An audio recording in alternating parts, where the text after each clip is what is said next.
যে সকল পুরুষদের স্পার্মের কাউন্ট নিয়ে বিভিন্ন রকম সমস্যা রয়েছে, থাকতে পারে অলিগোস্পার্মিয়া, অ্যাসথেনোজোস্পার্মিয়া, টেরাটোজোস্পার্মিয়া। তো আপনাদের জন্য লাইফস্টাইলটা খুব বেশি জরুরি। যেমন কেউ যদি ধূমপায়ী হয়ে থাকেন, আপনি ধূমপান বর্জন করুন। মদ্যপান করলে মদ্যপান বর্জন করুন।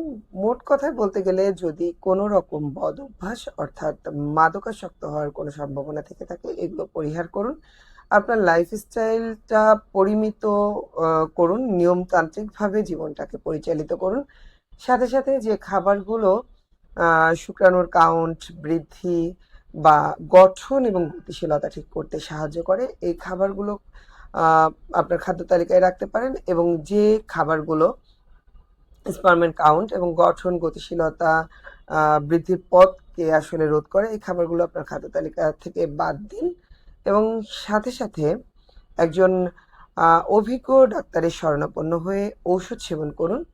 এই ক্ষেত্রে আপনার শুক্রাণুর যে প্রবলেমগুলো থাকছে, এগুলো অবশ্যই দূর হওয়া সম্ভব এবং আপনার পরিপূর্ণ সুস্থ হওয়াটাও সম্ভব।